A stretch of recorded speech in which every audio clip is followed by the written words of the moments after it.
আসসালামু আলাইকুম। আশা করি সবাই ভালো আছেন। আজকে আমরা জানব কারিগরি শিক্ষা বোর্ডের আবেদন ও রেজিস্ট্রেশন ফি বিকাশের মাধ্যমে কিভাবে দিতে হয়। প্রথমেই আমরা আমাদের বিকাশ যে অ্যাপসটি রয়েছে সেই বিকাশ অ্যাপসটিতে আমরা লগ ইন করব। লগ ইন করার পরে সেখানে আমাদের ব্যালেন্স আমরা চেক দিব, আমাদের ব্যালেন্স আছে কিনা সেটা আমরা দেখে নিব। দেখে নেওয়ার পরে আমরা আমাদের এই অপশনগুলির মধ্যে থেকে এডুকেশন ফি নামে একটি অপশন রয়েছে, সেটিতে আমরা ক্লিক করব। এরপরে আমরা চলে যাব পরবর্তী ধাপে। আমাদেরকে দেখাবে এডুকেশন ফি আপনি কোনটিতে ফি প্রদান করবেন, আমরা সেটা দেখাবো। এটি রয়েছে বিটিইবি অর্থাৎ বাংলাদেশ টেকনিক্যাল এডুকেশন বোর্ডের আমরা ফি প্রদান করব। আমরা বাংলাদেশ টেকনিক্যাল এডুকেশন বোর্ডের যে লোগো রয়েছে সেটিতে আমরা ক্লিক করব।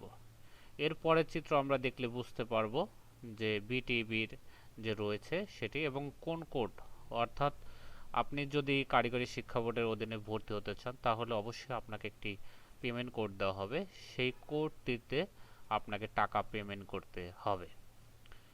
এরপর আমরা চলে যাব কত টাকা দিতে হবে সেটি জানার জন্য। আমরা তৃতীয় ধাপ যখন অতিক্রম করব তখন আমাদেরকে দেখাবে যে আমাদের পেমেন্ট করতে হবে ৩০০ টাকা, অর্থাৎ ৩০০ টাকা পেমেন্ট করলে আমরা আমাদের আবেদনটি সম্পূর্ণ করতে পারবো।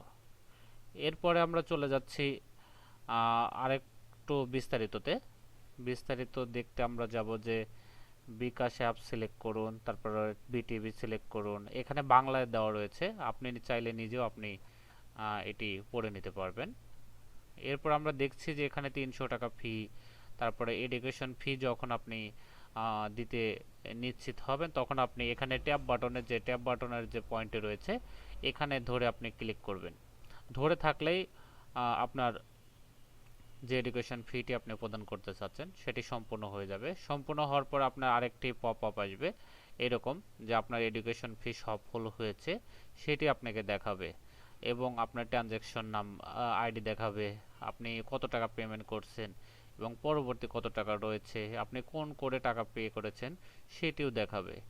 এরপর আপনার ডকুমেন্ট হিসাবে যে বিকাশ থেকে বাংলাদেশ টেকনিক্যাল এডুকেশন বোর্ডে আপনি ফি জমা দিয়েছেন সেটার একটা কিন্তু ডকুমেন্ট আপনার কাছে থেকে যাবে।